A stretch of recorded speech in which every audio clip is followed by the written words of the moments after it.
Little but mighty!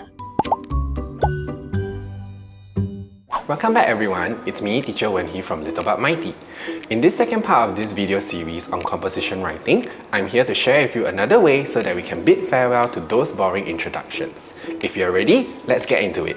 Have you managed to pick up a thing or two from the previous video on the first method to enhance your introductions? By applying feelings or emotions, you can draw your readers in right from the start of your compositions. If you have not done so, you can click on the link below to watch it. Let us look at method 2 now. Method 2. Visualizing the scene by giving place descriptions using 5 senses.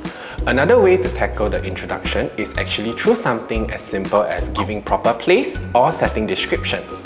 I'm sure many of you are not foreign to the concept of using your 5 senses in your descriptions.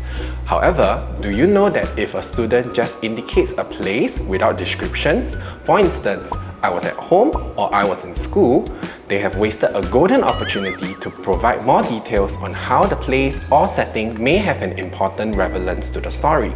Before you even whine and grumble about how it is difficult to do so, be rest assured that describing a place or setting is just as simple as providing 2 to 3 sensory descriptions using our 5 senses.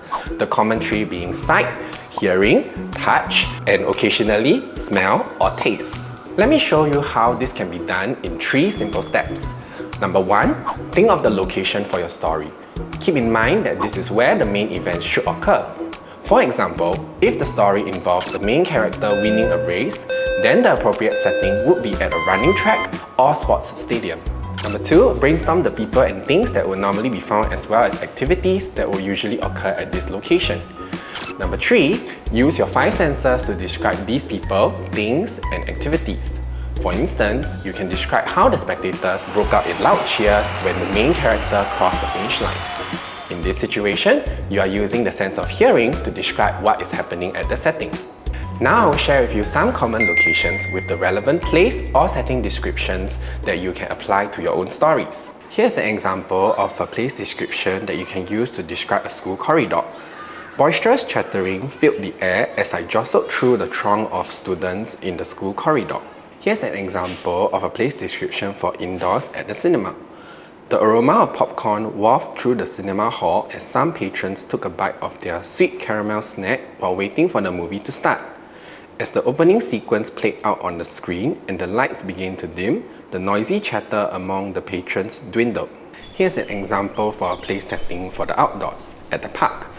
The lush green trees swayed gently in the breeze, their leaves shimmering under the sunlight.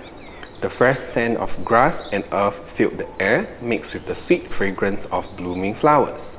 It was a lovely day with birds chirping merrily in the trees while the park was bustling with activity. Notice how each description uses vivid verbs and adjectives. Consider using wide and precise vocabulary in your descriptions so as to evoke a clear image of the setting in the reader's mind. Another tip for you, for fellow writers, is that there is no need for you to apply all the senses in one setting or even come up with long elaborations for the senses. Each of the examples I've shown you is only about 2 to 3 lines long, each with different descriptions of the senses. The sense of taste is not commonly used because it is only relevant in a setting that involves food and eating, such as a school canteen, kitchen, or restaurant. Hence, it is always important to ensure that the 5 senses description remains relevant to the story setting. Like I mentioned earlier, you should consider the context of where you want to set your story setting and develop your story idea around that place.